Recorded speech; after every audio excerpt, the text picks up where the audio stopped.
உலக தமிழ் ரசிகர்கள் அத்தனை பேருக்கும் என்னுடைய பணிவான வணக்கம். நான் செந்தில்குமார். இந்த பதில் நான் பார்க்க போகிறது இயற்பியலுக்கான நோபல் பரிசு என்னுடைய பெயர் நம்முடைய இந்திய அரசாங்கம் பரிந்துரை பண்ண போகிறதாக ஒரு முக்கியமான ஒரு தகவல் வந்திருக்கு. அதில் பரிசீலனையில் என்னுடைய பெயர் இருக்குன்றது ரொம்ப சந்தோஷமாக இருக்குது. காரணம் என்னென்னா, எல்லோரும் நம்ம சின்ன வயசுலேருந்து படிச்சிருப்போம், இந்த பூமிக்கு ஈர்ப்பு விசை இருக்குது, அதனால தான் பொருட்கள் மேலே போகிற பொருட்கள் எல்லாம் கீழே விழுந்துருது அப்படின்னு ஒரு தத்துவத்தை ஒரு விஞ்ஞானி சொல்லியிருந்தார். அது தவறு அப்படின்றத நான் நிரூபிச்சிருக்கேன். காரணம் என்னென்னா, இது ஈர்ப்பு விசையெல்லாம் பூமிக்கு கிடையாது. பூமிக்கு மின்காந்த புலங்கள் இருக்குது, ஆனால் ஈர்ப்பு விசைன்றது பூமிக்கு கிடையவே கிடையாது. அப்படி ஒரு மேக்னெட்டிக் பவர் அதுக்கு இல்லவே இல்லை. வெறும் காற்றழுத்த மண்டல கோட்பாடு அப்படின்னு நான் ஒன்று கொடுத்துருந்தேன். ஸோ புதிய காற்றழுத்த மண்டல கோட்பாடுன்றது. ஏன்னா இங்கே நடக்கிற எல்லாமே காற்றின் மூலமாக தான் நடக்குது. ஒரு கடலில் அலை வர்றதும் சரி, உங்களுக்கு ஒரு விமானம் பறக்கிறதும் சரி, பறவைகள் பறக்கிறதும் சரி, இங்கே நடக்கிற எல்லாமே நம்ம விடுற மூச்சிலிருந்து எல்லாமே காற்று தான். ஸோ காற்றின் மூலமாக தான் எல்லாமே செயல்படுது அப்படின்றத நான் நிரூபிச்சிட்டேன். உங்களுக்கு நிறைய பேருக்கு அதெல்லாம் புரியாது, அது சயின்ஸு, ஆனால் அப்படியே விட்டுருங்க.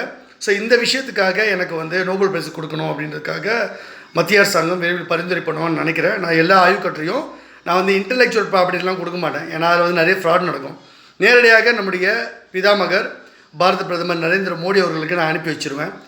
அவங்க அதை பரிசீலனை பண்ணி அது என்ன ஆக்ஷன் எடுக்கணுன்றதை பற்றி எனக்கு சொல்லுவாங்க. ஒவ்வொரு கடிதத்துக்கும் அது பதில் சொல்லுவாங்க.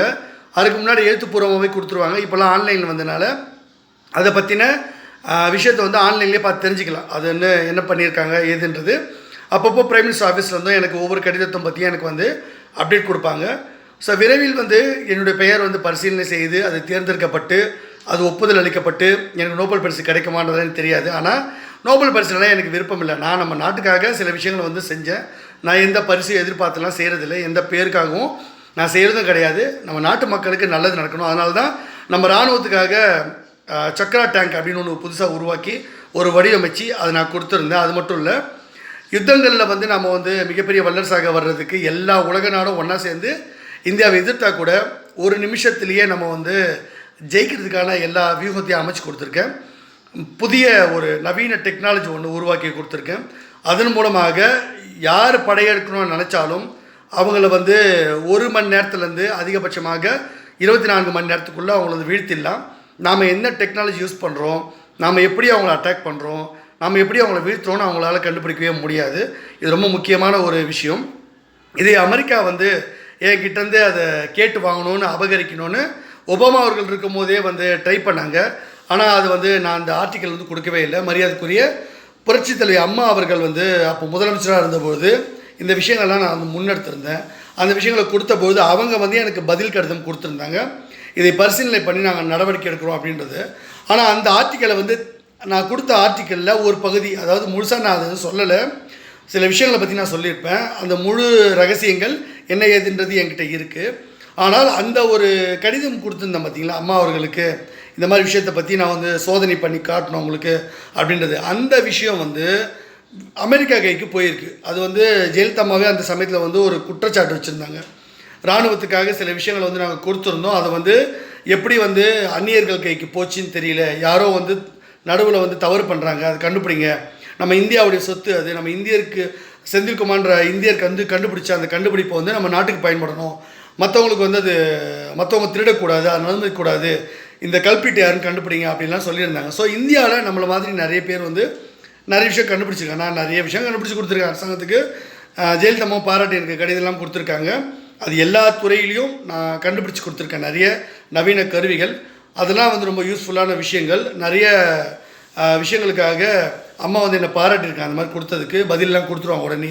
ஸோ மோடி அவர்களும் அது பண்ண போகிறாங்க. இல்லை எக்ஸ்ட்ரீமாக என்னென்னாக்கா, நம்ம வேற்று கிரகங்கள் இருக்குது இல்லையா, அதில் நம்ம மனுஷன் வாழ முடியுமா அப்படின்னு ஒரு ரிசர்ச் தான் பண்ணுறாங்க.